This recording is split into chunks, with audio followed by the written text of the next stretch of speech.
I shouldn't really say I like it when my readers read slowly, but because there are so many characters, and I don't think it's not a thriller. So I think if you're reading it quick, then you just get confused by the number of characters and maybe you're disappointed then. Yeah.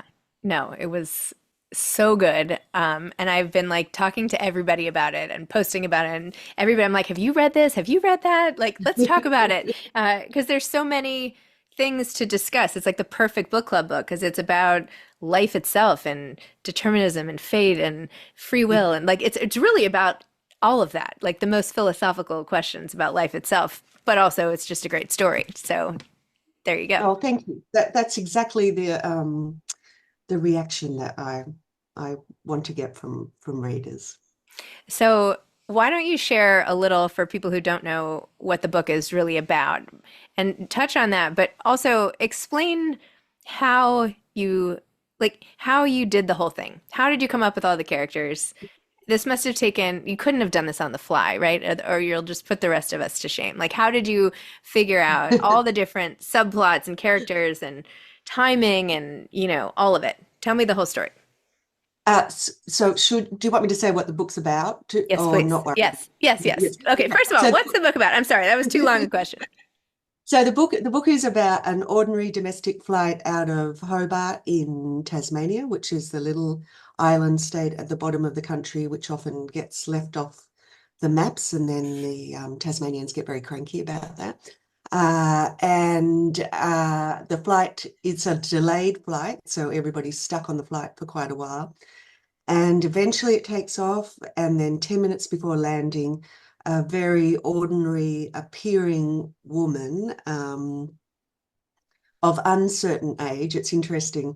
I've heard people talk about it, and depending on the age of the person, they'll describe her as an old lady.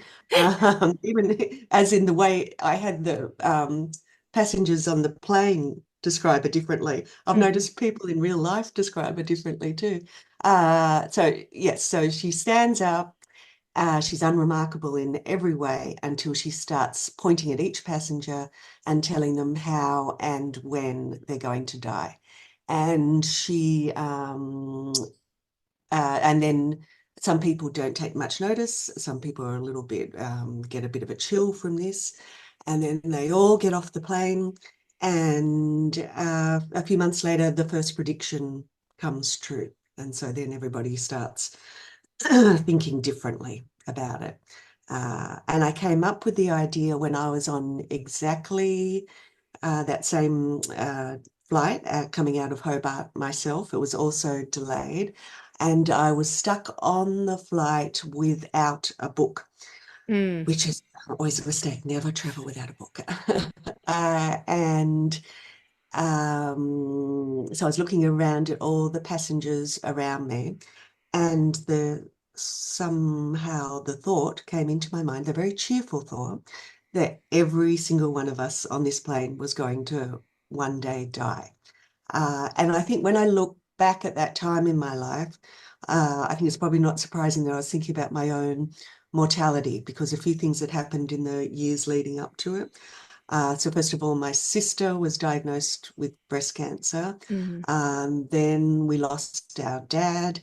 Then we had the pandemic, and then I myself was diagnosed with breast cancer. And so my sister and I, we're both fine now. But I think also just being in your 50s is a time when you start thinking, friends start to get these terrible diagnoses. I also read an article that described the time between 40 and 60 as sniper's alley because it's the time when you're most likely to get one of those serious illnesses that could take you out. So that's what I was thinking about, and that's when I was looking around at each of the passengers around me, and so I was thinking, so will you be the one? Will you make it to 100? Will you be the one whose life, because just thinking mathematically, it's likely that at least one of you on this plane, your life will be cut unexpectedly short. And that's when I thought, imagine if somebody stood up and told us that. And I thought that's a really good opening scene for a novel. But then I did put it aside for a while, even though I liked that as an opening scene, because I'd read now I've forgotten the name, The Immortals, I think, The Immortals. I should be able to name the book by Anyway, it was an excellent book, but it was about I'll tell you so you can put it in what's Okay. that thing people say on podcasts? The I'll show put it in notes. my show notes. Yeah. On Which, your show notes, put in your show notes. Chloe, somebody, it's a really good book. But they go to a psychic who tells them, and I think she hands over an envelope and it will say the date of your death. I think that was oh, the the book. measure. The measure? No, No, not no. not the measure. No, because I've read other people's I haven't read the measure. And I know that because I saw somebody saying somewhere she's read the measure and she's doing her own version of it, but I haven't. But I have read this. I had read this other one. So it's not. And actually, when I was looking for a title for the book, I was looking on Amazon. So I'd finished the book at this point, and I saw one. And I thought, oh no, that sounded very similar to mine. But it was every anyway. It's something that's an interesting it's not a new idea being told when and how you're going to no, it's most people say when you're going to die. Anyway, then a few weeks later I came up with who this woman could be. And that which we obviously won't say. And then I thought, no, well, that's interesting. And then I thought that's I can work with that. Um, and then in answer to your question, so how did I do just start writing. Um, and then see where it goes from there. So I'm not a planner, and I don't even plan my characters. So I didn't know who would be on the plane. But it does mean it doesn't just all fall perfectly into place. So I'm just working it out as I go, and then I'm going back to say, okay, now I know who this person was on the plane. I've got to put her on the plane. Um, and I've got to change things and I've got to give clues and I've got to give red herrings. But I manage to keep that in my mind. I'm not so good. Sometimes the timeline's tricky. So my editors will say, check your timeline on this. And I always think, what timeline? It never really happened. So then I've got to try to make it all work. Wow. So the characters who all have their backstories, were there any at the Mm, beginning at all that you were like, I definitely want to have a child. I definitely want to have a midlife. I would want to have an elderly couple. You yes. know, I'm nothing like trying that. to I'm trying to remember. I probably had I can't actually remember. I must have had somebody, and I'm sure I would have thought I want a variety of people, so that Right. because that's what makes it interesting and that makes sense on a plane anywhere. And obviously, your reaction's going to be quite different depending on where you are in life. I probably had Leo, who's the stressed out civil engineer. I Hmm. must have had him because he plays a big part, but I really can't remember. Okay. Well, that makes me feel better because I can't remember really anything in life anymore, and I feel like I can No. barely get through a conversation. So great. Um, Yeah, I I'm mean, definitely at that stage of life. oh my gosh, me too. And now apparently I'm in, what did you call it? Like smoking alley or something terrible? Dodgers, Sorry, Sniper's Way or something. Great. I'm like smack in the snipers, middle of Sniper's Way, which is really what I wanted to snipers. hear today. Thank you very much. I'm sorry, It's but okay. it's so funny. Some people at when I've said that at events, some people have come up and said, "Can you please write in my book, Welcome to Sniper's Alley?" Uh, It does have a and little some more people, intrigue than midlife. So, yes, I guess so. That's true. And some people have said, I've just got through Sniper's Alley. So I oh, guess, yeah, it's fine for me because you're actually speaking to me on my 58th birthday. oh, So happy birthday. Oh my thank goodness. you. Wow. So I'm nearly at the end of Sniper's Alley. I've nearly made it. Oh, how are you celebrating? Talking to you, Zibby, Oh, that's this is the biggest celebration one could ever dream of. yes, that's right. I'm going out to lunch with mum and my sisters Lovely. in a little while. That's lovely. Um, so your book, I know I mentioned it's about fate and determinism and all of these things, but it's also really a close examination of the most intimate relationships in your life, right? There are so many different times and stages of marriage or relationships, the toxicity that it brings in some cases, and the allure of the girl you couldn't have or things like that. So there is loss and the fear of loss, but then there is also the promise of love interspersed throughout. Um, I don't know if that was on your mind as well, with how relationships sort of evolve. Are you still there? Oh, sorry. Oh, yes, I'm still here. Oh, You okay. still got me? Yeah, yeah, I got a little pixelated.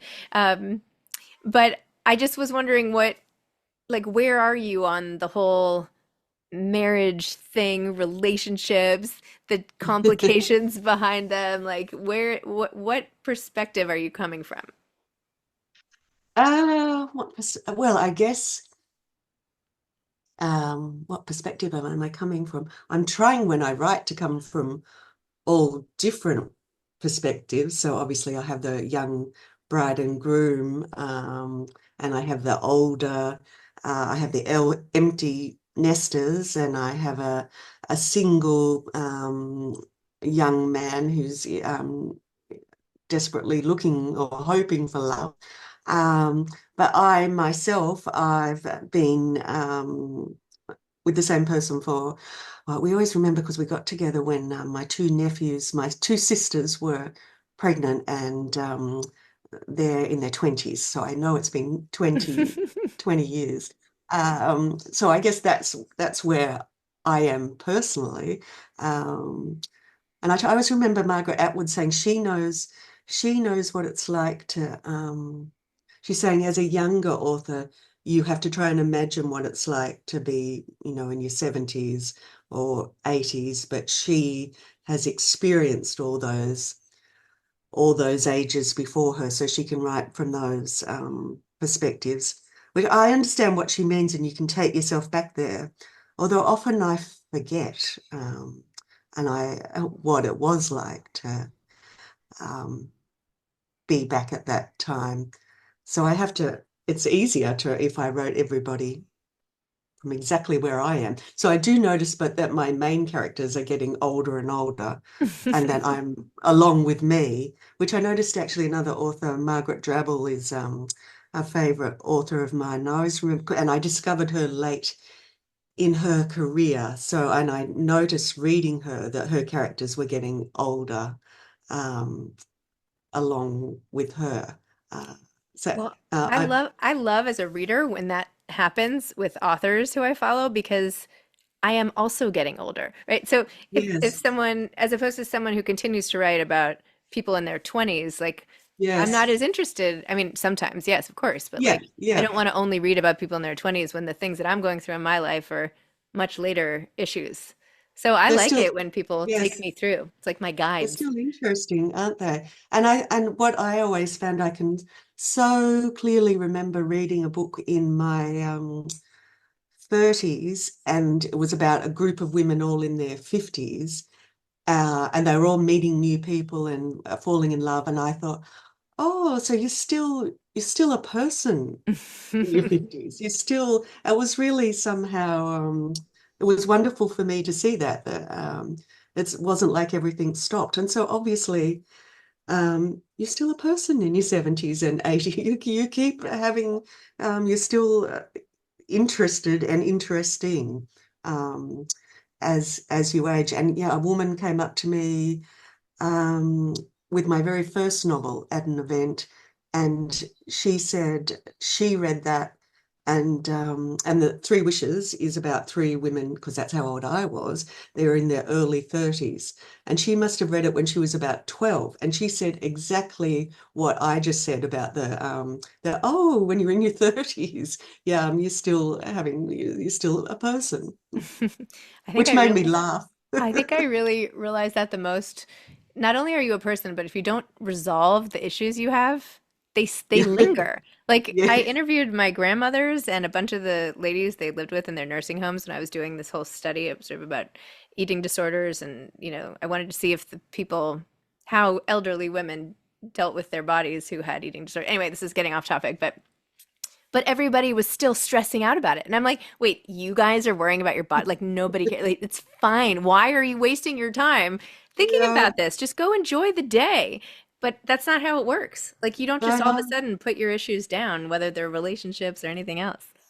No, no, my mother's exactly the same. She says, "Oh, so and so, she always dresses so beautifully, and I'm so jealous because she always looks so lovely." And I was, "Oh, Mum, you look lovely. Yeah, Can't we all just feel we look lovely?" right. Like what's it gonna take? Oh my goodness. Um, well, there's also, I mean, the scenes that you wrote about loss, specifically Harvey's loss, and the way it feels to lose a young friend, and all of those feelings of picking up the phone and calling. And I don't know if this was, inspired by your dad, or, and I'm so sorry for your loss, or just other people, at this stage, I feel like we've all lost people that we love, and there is that instinct to do that, but to read it and feel it so viscerally that like you just forget and want to talk to them and all of that. Like maybe just speak to that and how it felt to you to write so intimately about a specific loss. Was that cathartic for you, or how did that make you feel?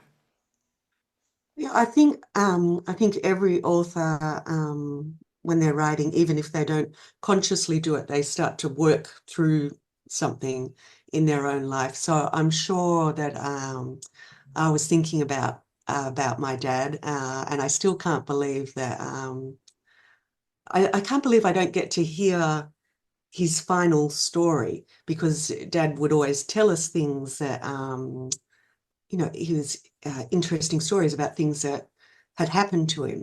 So I can't believe that Dad can't tell us. So this is what death was like. This is what happened next, because he'd have so many funny stories to hear. Um, and and yeah, picking it, because I often look at my phone and look at his last texts, and just to not be able to text him, or his emails, and just things that that happen, that we think Dad would have, because Dad sort of missed the pandemic. He would have been so interested in the just global events, and that sort of thing. So yeah, but I had not ever, I mean, to be honest, led a very lucky life. So I had not experienced much loss. And I think that's why I was so interested in, because obviously there are young people who experience, and I know my own mother did, she had a friend who she lost very, very young, who she talked about, and so who was sort of part of our lives growing up. So I just had to imagine what that. So Ethan lost his friend Harvey, and I think it's also interesting when you lose somebody who doesn't who, if you were to go to name the most important people in your life, perhaps you wouldn't necessarily name that person. So then it's very confusing, your feelings Hmm. about that loss, that maybe you think you don't even necessarily like them that much. And in Ethan's case, he realizes he really is really important to him. But I think when I set out, I was also interested in, what if that person, you really didn't like them, or they really weren't that important, but in some way, obviously, that it's they were part of your life. So what happens when a minor character in your life, you lose somebody like that? I think that must be a strange feeling. Yes. I love also how you had the scene with the seagull towards the end. It was a seagull, right? Yes, Yeah, right. yes, yeah, And how there's always questions of, is it really Harvey looking on? Like, was he really trying to help? And the scene was sort of funny in that way, but also very poignant because there is always that question, are, yes, which the book raises as well, like what's next and all of that. So, yes. um, I we always thought that we, like a lot of people, we had this thing that butterflies were mhm, Dad coming back to say hello. So I just remember on the first anniversary of his death, and we sort of made fun of Mum a little bit about the butterflies. But on the first anniversary of his death, as I was walking out to the car, two butterflies came literally at my face and was sort of stroking at my face, and of course, I burst into tears and couldn't believe it. It really felt really real. And then there was another day when I was walking the dog, walking my Labrador, Daisy, and a butterfly was coming along the walk with us. And it was a beautiful sunny day, and I was thinking, oh, look at that, Dad's coming on the walk with us. And then my Labrador went, and ate the butterfly. Uh, so then, oh, Daisy, you just ate bad. And I do think when I thought of that, I thought that's the sort of story Dad would love so much, the dog eating the Labrador eating the butterfly. So I feel like I'm somewhere in the middle of the butterfly stroking my cheek and the dog eating the butterfly. I have no idea. But it's nice. And I think it just shows how much we love people, that we want to look for signs in the universe that they're still with us because they are still with us. And do you believe in psychics in general or mediums or being able to tell the future? Have you had your palm read and been to a psychic? What do you think Um, about all that? I did go to a psychic to do research for this book. I had not had much experience with psychics before. I'm a skeptic, but I'm also really ready to believe. I would love Hmm. to believe. But so far, I have not had any um, proof. And I would love to go to a medium um, who gave me a message from my dad. But I'm also be really skeptical to think, yeah, I'd need something really real. So when I watch those shows, I always think I can, the way they but yeah, I want it. So I saw a psychic for this one, but I could tell right away that she'd clocked me. As soon as I walked in, she thought, okay, this is a middle-aged woman and her children have just, left home, and she's now thinking, so what's next? Because she was saying to me, so you've done everything for everybody else, all of your life. What about me? You're thinking, what about me? And I was thinking, no, it's always been about me. Really, that's not me. Because I have my children quite late too, so they're still very much at home and very much part of my life. So, and then I said, oh, then she was obviously looking for information. So then she said, what do you do for a living? And I said, I'm an author. And she said, quite doubtfully, she said, well, I think you should do okay with that.